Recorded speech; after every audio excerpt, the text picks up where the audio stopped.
A 1200cc cruiser for beginners? Yeah, I know. Sounds as sensible as teaching your nan at pole dance on roller skates. That's exactly what I thought too. But that being said, after hopping on one as a complete novice, now clocking around 3,000 miles, I've come to a shocking conclusion about the Speedmaster. It might just be the best beginner cruiser that absolutely no one ever mentions. So today, I'm going to give you my 5 top reasons why this particular Bonnie is just perfect for a beginner.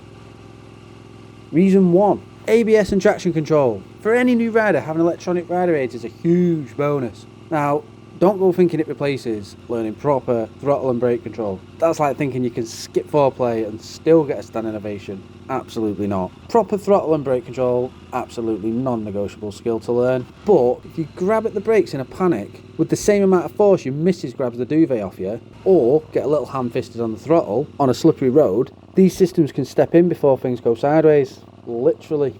You never want to rely on them, but it's a great backup to have while you're still getting the feel for the bike. That extra safety net can be the difference between a close call and a trip to the hospital, or even worse, starring role in one of those motorcycle fail videos.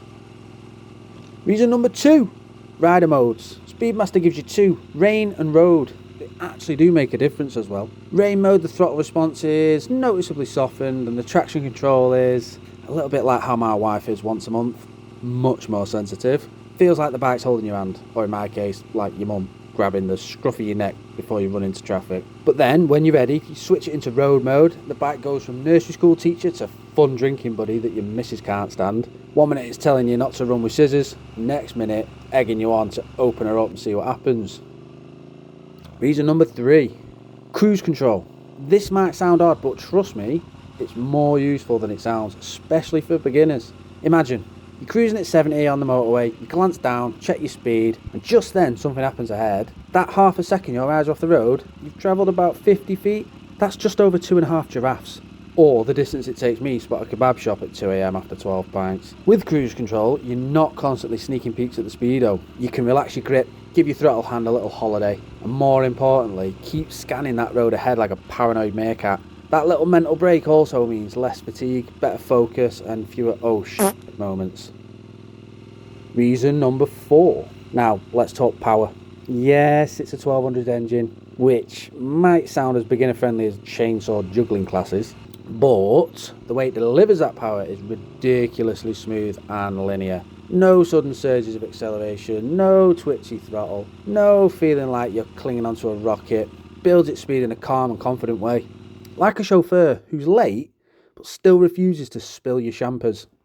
I'll admit though, with 78 brake horsepower, definitely on the spicy edge of beginner friendly, but never feels like the bike's trying to murder you. And as far as relationships go, that's a massive win in my book. This is a bike you can grow with without growing too fast at all, a pretty rare balance. And lastly, number 5, that low seat height. It's just over 28 inches and it's dead easy to flat foot this bike. You'll feel confident swinging a layover, even if you're a vertically challenged short king. One thing I'll say though, it's not a huge bike, so if you're really tall, let's say 6'2" over, you might look like you're riding a bar stool, but it is comfy nonetheless. Slow speed control, stopping, car park manoeuvres, all a doddle, partly down to that low seat height and the low centre of gravity. Bike just feels planted. Beginners need that stability. Difference between feeling in control and having to pray to the motorcycle gods every time you're stopping on a hill. So yeah, the Triumph Speedmaster. It isn't just a gorgeous cruiser for experienced riders. I'd argue it's secretly one of the best beginner-friendly bikes out there. Smooth power, low seat, safety features, rider modes, cruise control, ticks all the boxes. Two-wheeled equivalent of a wingman who's got you laughing your off all night, gets all the beers in, and even helps you pull that solid 10 from the bar by taking one for the team and taking her ugly mate back. If you're eyeing up your first cruiser and want something a little different, something classy, capable, confidence boosting, the Speedmaster definitely deserves a spot on your list. If this has helped you realise that a beginner bike doesn't need to be dull and underpowered, be sure to hit that like button. Subscribe to the channel for more honest reviews, road trips, all that good stuff, all things motorcycles. I'll see you all in the next one, and remember, ride safe.